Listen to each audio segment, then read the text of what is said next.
Guys দেখেন আমার ইলুবিলুটা কেমনে ঘুমায় রয়েছে, মানে এত পরিমাণ দুষ্ট আমার ইলুবিলুটা।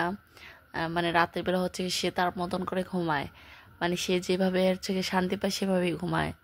যত বারবার আমি ঠিক করে দেই না কেন সে তার মতন করে ঘুমাবে। দেখেন এখন হচ্ছে কেমনে ঘুমায় রয়েছে একা একা। একদম ইলুবিলুটা প্রচুর দুষ্ট হয়েছে আমার। হাত দুইটাকে হচ্ছে মাথার তলে দিছে, মানে একদম কি অবস্থা দেখেন এতটুকু বাচ্চা পোলা পানের। মানে সে যে এত পাকনার পাক না, সে তার মতন করে ঘুমাই রয়েছে। বা মানে কিছু টের পাওয়া যায় দেখেন তো, কি আরামসে সে ঘুমাই রয়েছে। আমি যদি এখন ঠিক করে দেই সে কান্না করে দিবে, সো তার মতন করে একটু ঘুমাক, আবার হচ্ছে কি সে নিজে নিজে একা একাই ঠিক হয়ে যাবে। দেখেন কি অবস্থা আমার ইলিবিলিটার।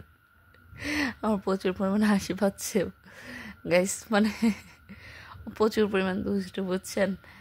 মানে সে তার মতন করে আর কি চলার চেষ্টা করে সবসময় এতটুকু বয়সেই। জানি না বড় হলে সে কেমন হবে। সো দোয়া করি সে ভালো থাকুক, সুস্থ থাকুক। এতটুকু শুভকামনার জন্য সবাই একটু দোয়া করবেন। আল্লাহ যেন তাকে নেক হায়াত দান করেন, ওকে যেন ভালো রাখেন, সুস্থ রাখেন। আমার ইলিবিলিটা শুধু কয়েকদিন পর পর অসুস্থ হয়ে যায়, এই জন্য প্রচুর কষ্ট লাগে। তো যাই হোক সে তার মতন করে ঘুমাক। তার ছোট কম্বল দিলে সে হচ্ছে গিয়ে ফেলাই দেয়, সেজন্য হচ্ছে গিয়ে আমরা যেটা ইউজ করি সেটাই তার গায়ে দিয়ে আবার হচ্ছে গিয়ে সে ফেলাই দেয়, মানে কেথা রাখতে চায় না।